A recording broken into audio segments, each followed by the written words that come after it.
Welcome to the Best of Beaver County, presented by St. Barnabas, a weekly segment dedicated to putting the focus on the amazing things and the amazing people behind them in Beaver County. The Best of Beaver County is sponsored by and content is provided by St. Barnabas. The show airs every Thursday from 11 to 11:30 on WBBP, WMBA, 99.3 FM, and Facebook Live. Now, with no further ado, let's welcome host Mike Romigh to introduce today's program. Good morning and welcome to the St. Barnabas Radio Network. This is the Best of Beaver County. I'm Mike Romigh, and I'll introduce our guest to you in just a moment. The St. Barnabas Health System is a trusted name in healthcare. It's focused on compassionate and quality care. In 1900, St. Barnabas was established as a charitable home. It now consists of 3 campuses throughout Beaver, Allegheny, and Butler counties. Luxurious retirement living at St. Barnabas is comprised of the Village in Gibsonia, Western Pennsylvania's first retirement community, which includes an outdoor mall, and the Woodlands, which features single-entry, multi-unit upscale carriage homes in Gibsonia, and of course, Whitetail Ridge, a multi-generational development. Additionally, St. Barnabas is the only continuing care retirement community in Western Pennsylvania with a medical center, making the health system apart from the ordinary. Providing residents, patients, and the community with opportunities to enhance their quality of life is part of our mission at St. Barnabas Health System. The intent of the Best of Beaver County radio show is to offer topics that will enlighten, entertain, and inform you, as we also strive to provide our listeners with timely information. Once again, it's back to school time, and children and young adults have returned to in-school learning. We hope that will continue. Asking children to surrender cell phones at the beginning of class is one of the issues that we're hearing about this year. Teachers receiving firearm training and carry while in school. And of course, every day we hear about people running scams, trying to steal the identity of others, and telemarketers attempting to gain access to our personal information. And let's not forget about the predators on Facebook and TikTok. These targeted attacks happen to everyone, but seem to be geared more towards our senior population. So today, to provide perhaps another perspective for us, is our guest, Beaver County Sheriff Tony Guy. The stories you hear are true. The names have been changed.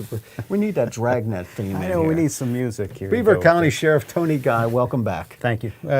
Glad to be here. Honored to be a part of the Best of Beaver County. Well, you are the Best of Beaver County, and I heard them saying that at the Big Knob Fair the other day when you were there. Tony. Hey, I got to say this too. Speaking of the Best of Beaver County, I had to miss a funeral today to be here. Gino Pirelli passed away. Oh, yeah, I saw and that. I consider him to be part of the Best of Beaver County. He certainly was. Condolences to the family, and he'll be missed. Gino was, I think I saw 96 or 93, something like that, somewhere in there. Yeah. But did so much in the community with his writings in the newspaper, but his activities. He was always very active. Yeah, Gino was a good guy. And another one of our World War II vets that are gone now. So Yeah, very much so. Thanks for mentioning that. Well, thanks for coming on. And for people who don't know exactly what the Sheriff's Department does, can you give us a little introduction to that? Now, you're from Aliquippa. Yeah. Okay. Born and raised in Aliquippa. Lived there most of my youth. Back at a time when it was a great place to grow up, it really was. And so spent my entire life here in Beaver County, and had a good career in law enforcement with the state police. Did 25 years with the state police there. Yeah, that's all right. Don't worry about that. That's all right. We can still hear you. Did years with the state police, and then decided you had enough of that and got into running for the sheriff. Huh? Yeah, I did 25 years with the state police. Had a lot of great assignments, and really enjoyed my work there. What's the most memorable thing you did with the state police? Memorable. I rode a motorcycle on a parkway. I worked undercover for a few years, but I'd have to say that my most enjoyable assignment with the state police was being a part of the tactical team, the state police CERT team, over 15 years. So thoroughly enjoyed that, mainly because of the people that I worked with. In Western Pennsylvania, we have the phrase jag-offs.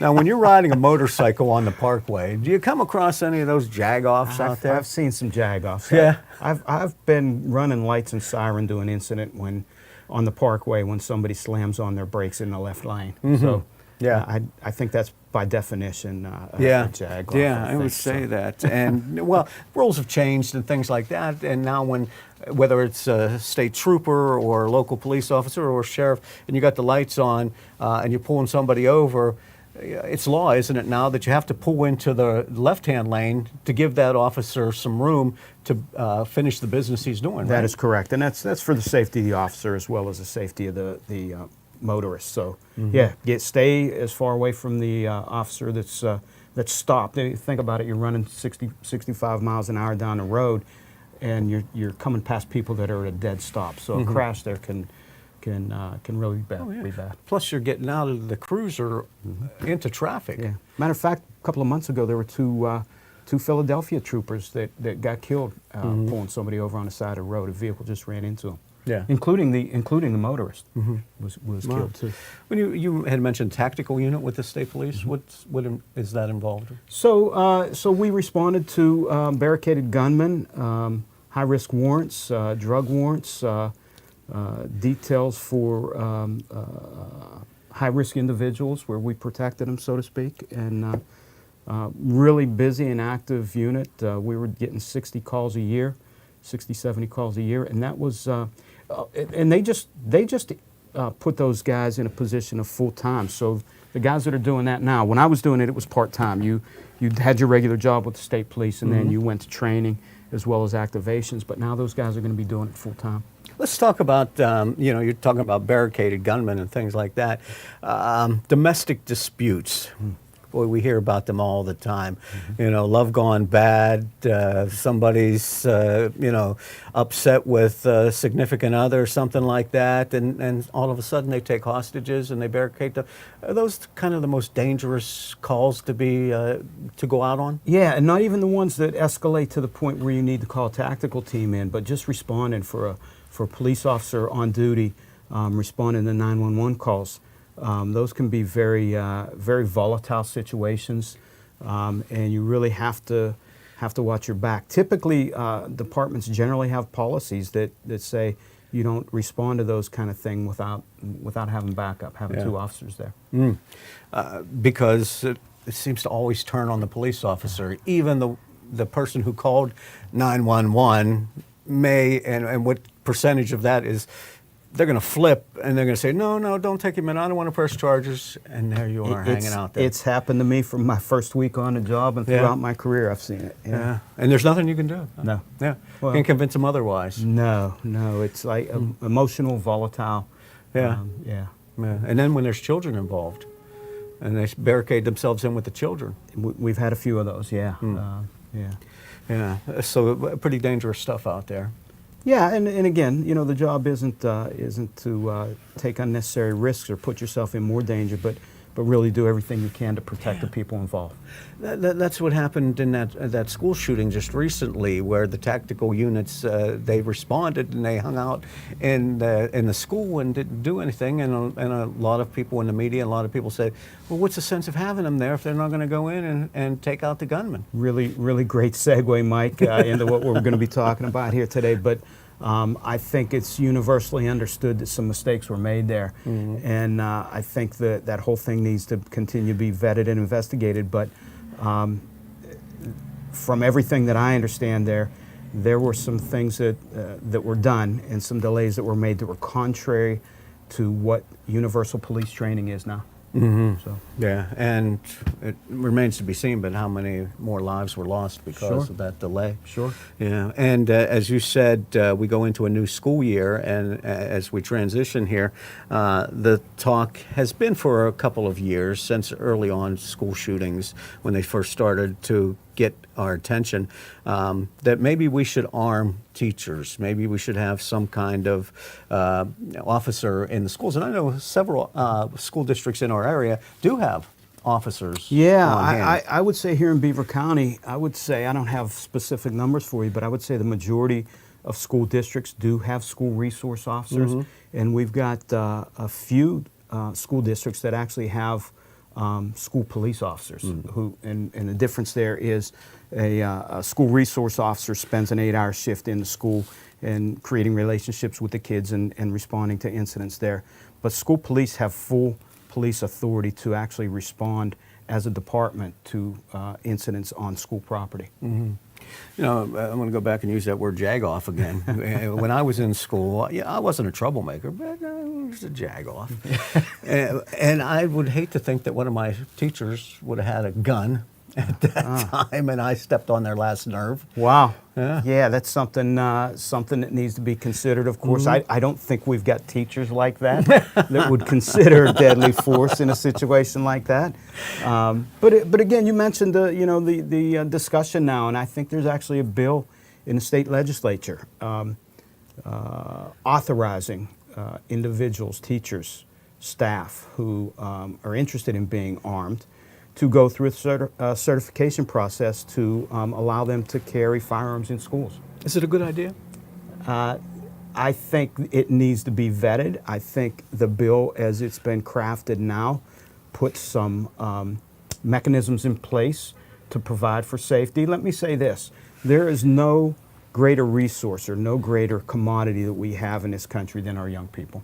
And clearly, we have to do a better job of protecting them, and that includes structural security for the buildings that they're in, policy for teachers, staff about maintaining that policy. Additionally, hardening the targets of the schools, making it more difficult for people to get in and out. That being said, though none of those things are 100% effective. Clearly, because these things are still happening, whether a person props open a door or whether somebody's not following policy, lets somebody into the building, or even some buildings that aren't properly hardened or secured. And so maybe potentially having the ability for teachers to seek this certification and give them that option is something that needs to be discussed. Through different avenues of employment, I've had to visit the schools over the past couple of years, and I can't remember ever, in say the last 10 years, getting direct access to the school. I have to walk through the first doors, and I have to stand before a camera and a buzzer to get into even the office area, and they have to see me and buzz me in, and I just can't go wandering around the schools, and I think that's occurring in a lot of schools. But as you said, not everything is 100%. As we saw in that fatal shooting, that somebody left the door propped open, or it didn't lock behind them, and the guy got in. Yeah, and so like I said, nothing's 100%. So I think keeping kids safe, I think, is a multifaceted issue that needs a lot of different approaches. Yeah, and how many guns? I mean, we had athletic directors and gym teachers, and I'm sure you remember this. They were tough as nails, and they'd grab your butt and shake you up a little bit. Didn't need a gun, but how many guns could we possibly have in schools? And then are they, is there the possibility then that students, the bad ones, find access to it? And then you have even more problems. So with the legislation that's being proposed, I think a lot of those issues are addressed with the training, and part of the training is to have them trained on how to handle situations. It's all about protecting the kids. How to handle situations, how to keep their weapons secure. You as a member of law enforcement, you get called to one of these places. We're just about out of time for this segment, so I'll just throw this up and we'll come back to it. But as a trained marksman, what do you call them? You have your training. You know how to shoot a gun. You know targets and all that other stuff. When we come back, I'd like to find out, you called into one of these places. Sheriff's Department has to respond as well. You get into the school, and there's some people who think they're doing good. They have their concealed carry permits or whatever it is, and they're ready to open fire. but you don't know that they have the same training as you do, and so you don't know who's the gunman, who's the good guy, and can they shoot, and am I going to get shot from this guy because I'm here to protect these kids? Yeah, and so can we pick that up at the other side? Absolutely. Okay, let's do that with Beaver County Sheriff Tony Guy on the Best of Beaver County on the St. Barnabas Radio Network. It's been stated before that working at St. Barnabas is compassionate work with excellent career opportunities. In addition, we've heard when you enjoy what you're doing, it's not work. But don't take my word for it. Let's listen in to what motivates their employees. Hi, my name's Susan Elleteri. I'm grateful for my nursing career and the satisfaction that excellent care brings. This alone keeps me coming back every day. When our residents look forward to seeing us and are thankful for our excellent care, it goes a long way. Keeps me coming back every day. Find out about the exceptional career opportunities St. Barnabas has to offer by visiting stbarnabashealthsystem.com/careers for more information, or by calling 724-444 JOBS. That's 724-444-5627. Find out why St. Barnabas is apart from the ordinary.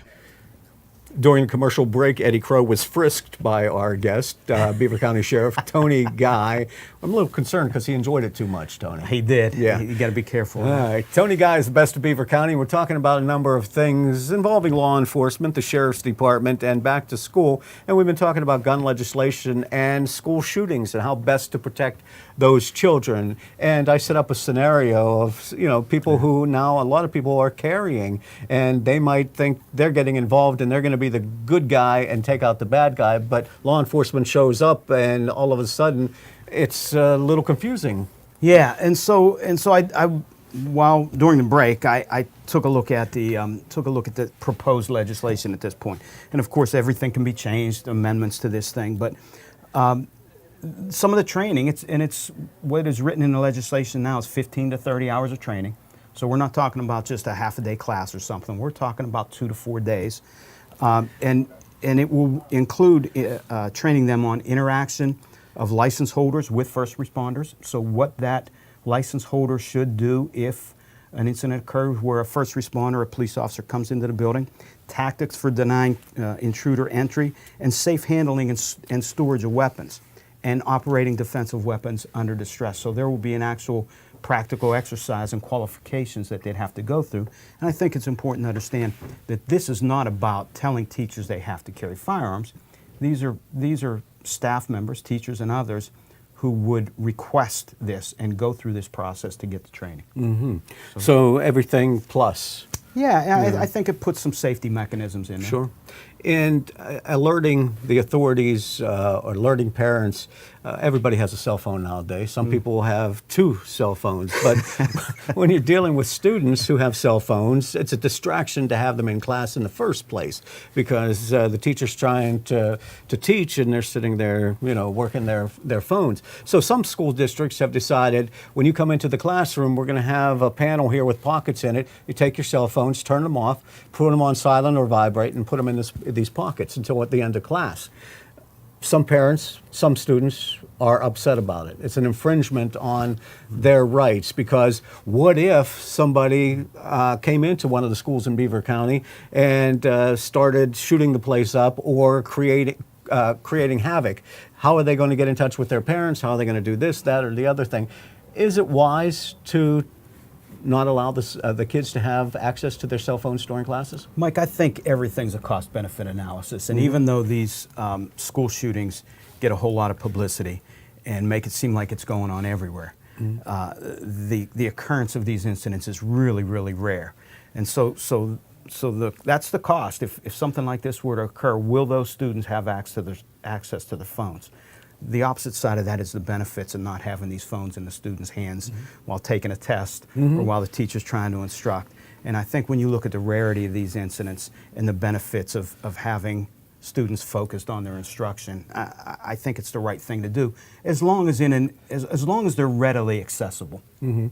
And if the students have them, and just for some reason they're having a bad day, and they text mom, something's going on at school today. I don't know what it is, but I don't feel comfortable.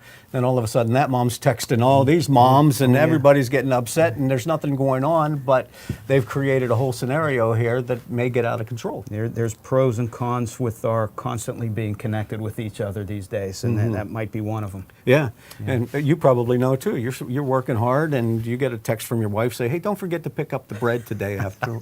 And it's like, is this really important for me? Were you talking to my wife?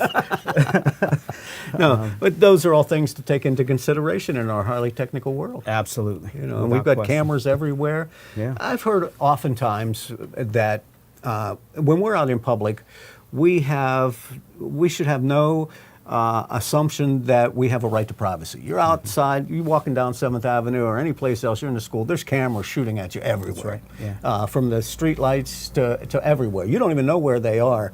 There is no right to privacy when you're out in public, is there? I think that's what the courts have said, with very few exceptions, that there is no right to privacy when you're in a public place. So, There was recently a shooting that occurred out in Chippewa, and it was more or less, they got the culprit within hours because of a camera mounted on a red light pole or something like that. Great technology. They're everywhere. They're actually more than just cameras. They're license plate readers with the ability to zoom in on that license plate, gather that information, put it in their database, and then it can be accessed later on. And using those things, police can punch in a number, a registration plate, and basically know where that vehicle has been over a period of time. So it's sort of like what you do on the turnpike nowadays. You don't even need the pass to get through. You just drive through, and it takes a picture of your license plate. That's right. And charges you accordingly, or charges you more accordingly. Depends what accordingly is. As we've heard over the years. In the Sheriff's Department, and we're talking about a lot of law enforcement, different things, but do these all come under the purview of Sheriff's Department? So the Sheriff's Department's in PA. PA is a lot different than most states in that the Sheriff's Office doesn't have full police powers to do investigations. In the Beaver County Sheriff's Office, what we're responsible for is security of the courthouse, security of courtrooms and the judges, court personnel. We do handle or are responsible for all of the warrants in Beaver County. So when somebody's wanted, we're the guys that go out and look for them, as well as transporting prisoners to and from other facilities or from our jail to the courthouse, as well as many other things. But that's our bread and butter for the most part. Yeah. And ever any issues at the courthouse? I mean, again, there's a place where you can't get in without going through your metal detectors there. Yeah, exactly. So that's provided us with a greater degree of security, which we've enhanced since I've been there. We just got a contract to get new cameras for the entire courthouse. That has great software that allows us to track people through the courthouse and tag people who potentially could be a problem in the courthouse and let us know where they're going to be at any given time. You mentioned that the Sheriff's Department serves the warrants in Beaver County. That says can be a dangerous situation for them as well, right? Sure. You go up to somebody with a subpoena or a warrant, and they don't want you on their property. Yeah, just as dangerous as that is approaching somebody who we might not know who has a warrant out for them, and they know, but the police officer or the deputy stopping that person doesn't know who they're interacting with initially. And so that can be a very dangerous situation. Are Sheriff's Department allowed to pull people over on highways and stuff like that? Absolutely. So if it's a sheriff's car behind you and you're doing something wrong, they can pull you over? Absolutely. Absolutely. Anything on view, we can take action. So you have powers yes, over absolutely. doing that sort of thing. That's right. Yeah. And when you're talking about pulling over a motorist or something like that, whether they're on a warrant or because a lot of people have guns nowadays, you don't know if that person's packing or not. That's correct. Yeah. That's correct. How dangerous is it? Let me say this first. The people, the law-abiding and responsible gun owners out there, which is the overwhelming vast majority of people that have guns, when I used to pull somebody over and they told me that they were a concealed carry permit holder and showed me their card, my anxiety level actually went down because I know that this person went through the process. They're notifying me that they have a firearm or that they're licensed to carry one, and I know that this isn't the bad guy trying to spring one on me, so to speak. Yeah. But 1 in 10 or 5 in 10, what's the possibility of you coming up on somebody who's got one in the glove compartment or under the seat that's not going to reveal it to you? Boy, yeah, that's right. I can't give you statistics on that, but again, there are a lot of responsible gun owners. As a matter of fact, I think if you probably looked at criminal activity and people who've been arrested, the overwhelming vast majority of them are not, don't go through that process to legally own and carry a weapon. In order to go through all this training, whether it's in the schools or in the general population, who pays for it? It's a good question. I don't know what this legislation would say. I know that we have been investing in school safety and security recently through taxes. I know that like these school resource officers, so to speak, much of that funding comes from the state government. So as far as the training for this stuff, my guess is that the required training would be put on the individual who is seeking to get that certification. But I did not see that in the legislation. How will the general population, and I'll toot our own horn here at Beaver County Radio and the St. Barnabas Radio Network, we try and cover a lot of the county on our website, over the air, with our newscasts and everything else to try and inform people what's going on and when it's going on or when it happened. In these days of dwindling sources of media and resources for those media outlets, how can the public stay aware of what's happening around them? Is this a plug for WBVP, WNBA?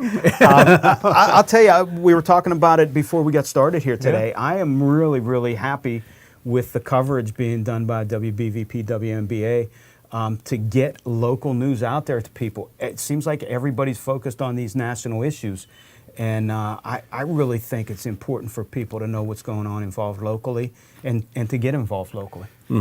And so, you, without having a scanner in your home, and that's probably a thorn in the side of many law enforcement officers as well. I don't see a big deal. And actually, you can have a scanner put on your phone these days. I mean, it's amazing, the technology. So people still do that. Yeah. Like the old lady that sat at home listening to her scanner all day. Well, they do it through their phone now. Yeah, I've seen things on social media where some guy with a camera is filming with a phone. Is filming law enforcement as they go out and do their work, and it's like, we have a right to do this. We're journalists. Well, no, you're not journalists. You're some jerk with a camera who's trying to make a name for himself. It can be distracting. That being said, our deputies all have body-worn cameras, so we're recording anytime we're engaging with people. We're recording that information, so what's going on there, and so it protects us and it protects the public, and it leads to more professional policing, to be honest with you. Tell us about your deputies and how you go about choosing them, and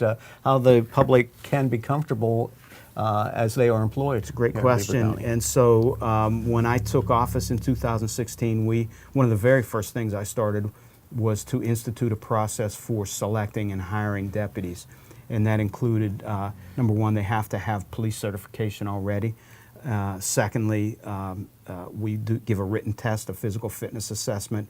We do an oral interview that's structured and scored, and we do psychological testing and drug testing.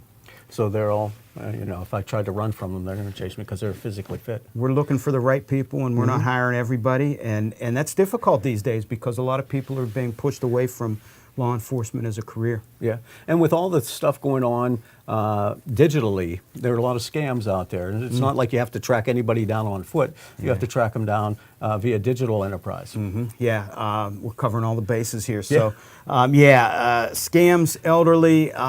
One thing I think I could say to people, especially older people, is don't be so trusting when it comes to things that pop up on your phone or on your email. You got to vet things, and if there's ever a question about anything, ask a responsible adult relative to review what you're doing. I know people who've got scammed in this manner, and it's heartbreaking to see what happens. And whenever they get those calls or you find out about them, the sheriff's office gets involved? We can. You We can. can. We answer a lot of questions in All right. regards to that stuff. There it goes. Always answering the questions, always available to us. Your Beaver County Sheriff, Tony Guy, who may go out and eat some stuffed pork chops at the Big Knob Fair tonight. We're not really sure about that, right? It's the big night out there. They're good Thursday ones. night, right? Thank you, Tony, for being with us as Absolutely. always. Thank you, Mike. Beaver Thank County you very Sheriff Tony Guy, Best of Beaver County on the St. Barnabas Radio Network. I'm Mike Romigh. Thank you for joining us. We'll talk again next week. Be safe and stay healthy. Thank you for listening to the Best of Beaver County. St. Barnabas is pleased to have provided content and sponsorship for the program. Tune in this Sunday at 11:30 for an encore presentation of today's program on Beaver County Radio. And next Thursday at 11 for another edition of the Best of Beaver County on WBVP, WMBA, and 99.3 FM.